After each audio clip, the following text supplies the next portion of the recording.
बच्चों, we have discussed integrated rate equation for first order and zero order. This is integrated rate equation for first order. K is equal to 2.303 log R naught upon R.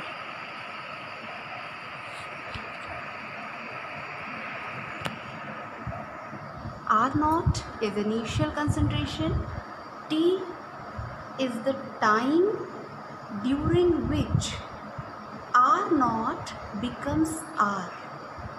यानी वो time जब initial concentration of reactant यानी हमने reactant का जो concentration लिया था वो T टाइम बाद जितना बच गया है that is R.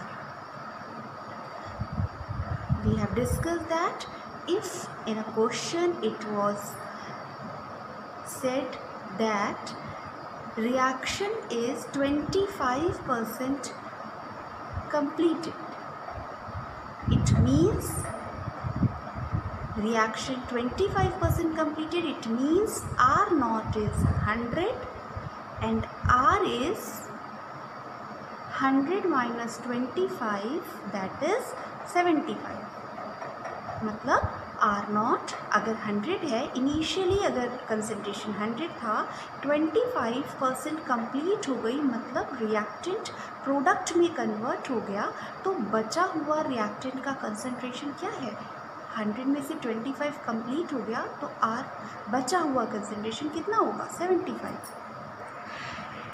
We will do numericals on this, but before that we will discuss half-life first order. Half-life period. First, what is the half-life? The time during which half-life is the time during which initial concentration becomes half. यानी 50% complete हो जाती है reaction जिस time में, that time will be half life और represented as T half. जितने समय में रिएक्शन का 50% कंप्लीशन हो गया है उस टाइम को हम क्या कहते हैं? हाफ लाइफ या T half. First order, zero order किसी के लिए भी कैलकुलेट कर सकते हैं. अब हम फर्स्ट ऑर्डर के लिए टी हाफ यानी हाफ लाइफ पीरियड कैलकुलेट करेंगे. अगर हम इस इक्वेशन में T यहाँ पर और K इधर लिख दें, देन नाउ इस इक्वेशन को चेंज कर रहे हैं और K इधर लाए हैं. Then if T is equal to T half, if we put time equal to T half and R will be equal to R naught by 2. R will be equal to R naught by 2 because we have discussed that in T half time initial concentration का half हो जाता है, उस time को हम T half कहते हैं. तो अगर हम टाइम T हाफ ले रहे हैं तो बचा हुआ कंसंट्रेशन क्या होगा? R naught by 2. Put the time and value of R in this equation. If we put T is equal to T half and R, T half time में R क्या हो जाएगा? R naught by 2. Put the value time T half 2.303 K, R naught upon R की जगह क्या रखेंगे? R naught by 2. R naught cancel and it becomes log 2. So T half will be equal to 2.303 upon K log 2. Log 2 has value 0.3010. So put this value and 2.303 into 0.3010, it comes 0.693. So T half for first order becomes 0.693 upon K. This is half life period for first order. A very important thing about this, that T half does not depend on concentration. Only K is here. K is constant. So we can say that T half is constant for first order for a particular reaction. So T half concentration for first order is independent of concentration of reactant. reactant के concentration यानी R पे T half depend नहीं कर रहा है. What is the meaning that T half for first order is independent of concentration? It means that if we take 100 gram of initial concentration of reactant and suppose in 10 minutes it remains 50 gram. अगर हम किसी reactant का 100 ग्राम starting में लेते हैं and after 10 minutes ये 50 ग्राम हो जाता है, बचता है, बाकी का कंसंट्रेशन ऑफ रिएक्टेंट प्रोडक्ट में कन्वर्ट हो गया. So this 10 minute is T half ना, this 10 minute is T half for that reaction, क्योंकि इतने ये वो टाइम है जब रिएक्शन का इनिशियल कंसंट्रेशन रिएक्टेंट का आधा रह गया. 100 ग्राम रिएक्टेंट 50 ग्राम रह गए. एंड अगेन 50 ग्राम से 25 ग्राम होने में जो टाइम लग रहा है इट रिमेन सेम, यानी 10 मिनट्स 50 से 25 ग्राम रखने में होते हैं. यानी कंसंट्रेशन स्टार्टिंग में 100 था और 100 को 50 रहने में या 50 से 25 बचे रहने में सेम टाइम लग रहा है. This is speciality of first order T half. It does not depend on concentration, initial concentration are not पे डिपेंड नहीं कर रहा है. We can see in this formula. अगर हम 25 ग्राम लें और उसका आधा रहने में यानी 10.5 ग्राम रहने में भी 10 मिनट लग रहे हैं. अगर ये स्पेशलिटी किसी रिएक्शन में दिखती है so you can say that it is first order. ठीक है बच्चों, मान लीजिए एग्जाम में क्वेश्चन में लिखा हुआ है कि एक रिएक्शन है जो 10 मिनट्स लेती है 100 से 50 ग्राम रह जाने में और फिर 10 मिनट्स ले रही है 50 से 25 ग्राम रह जाने में, तो कौन सी ऑर्डर है ना? दिस इज फर्स्ट ऑर्डर, क्योंकि ये इनिशियल कंसंट्रेशन पे डिपेंड नहीं कर रहा है. नाउ अगर हम इसे ग्राफ से रिप्रेजेंट करें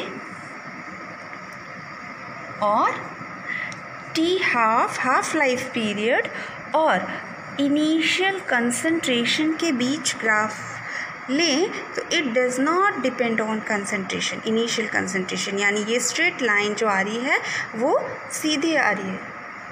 it does not depend on initial concentration. इस तरह का ग्राफ हमें देखकर पता चलता है टी हाफ इज़ इंडिपेंडेंट. हम कंसंट्रेशन चेंज कर रहे हैं पर टी हाफ क्या है, सेम है. So it means that T half are not initial concentration of reactant पे डिपेंड नहीं कर रही है. It means ये ग्राफ देखकर हम कह सकते हैं this reaction is of first order. Clear? Now we will discuss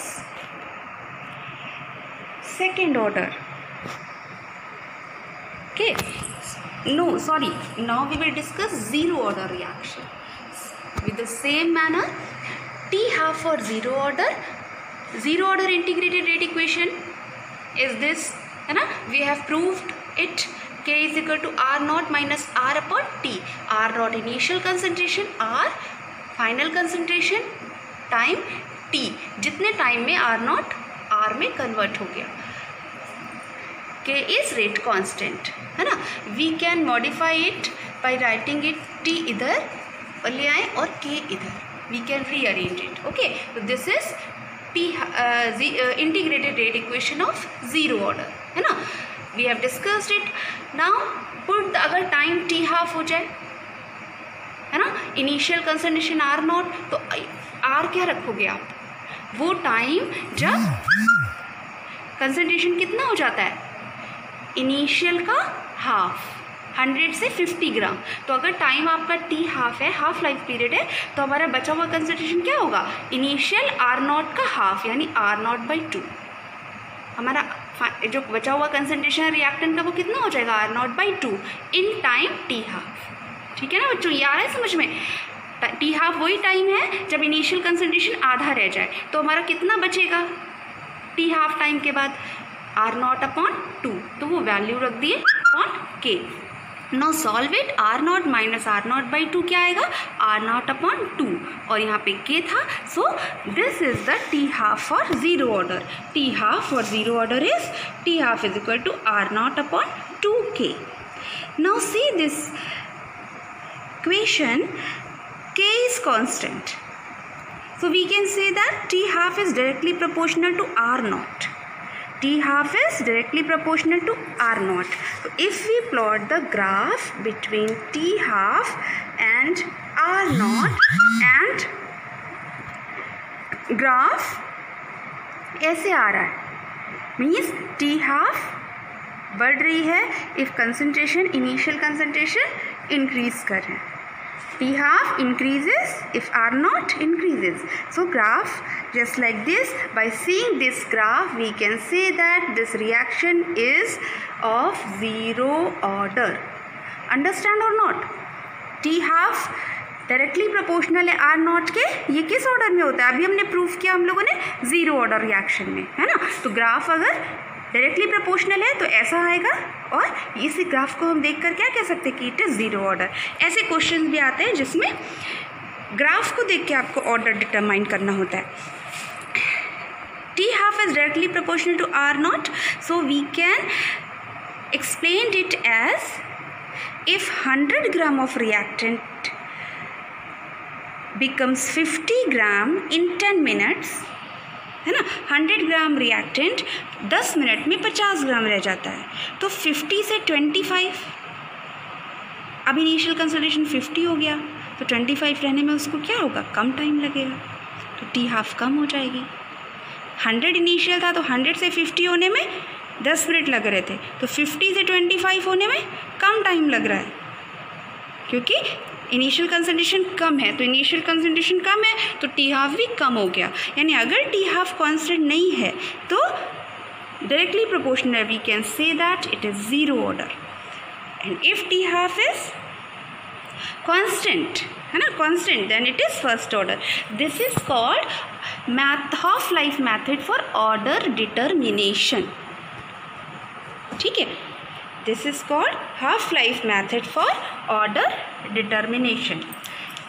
Now if graph or equation is given, so you can identify the order. Okay,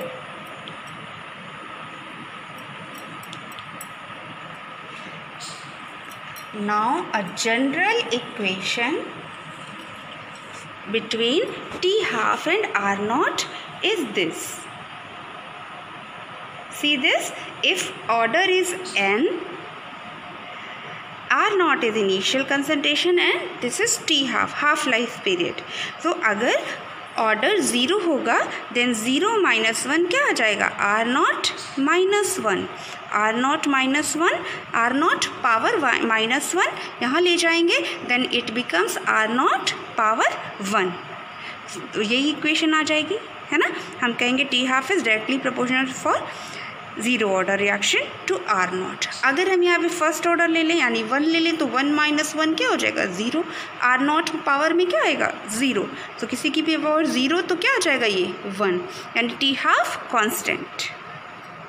then we can say this is first order. अगर हम second order लें यहाँ पर, है ना, यहाँ पे हम 2 माइनस 1 लें सेकेंड ऑर्डर, तो हमारा टी हाफ देखिएगा क्या आ जाएगा, 1 अपॉन आर नॉट 2 माइनस 1 यानी 1. तो ये इन्वर्सली प्रोपोर्शनल आ जाएगा. T half is inversely proportional to R naught for second order reaction. ठीक है बच्चों, हमें फर्स्ट और ज़ीरो ऑर्डर पे ज़्यादा फोकस करना है.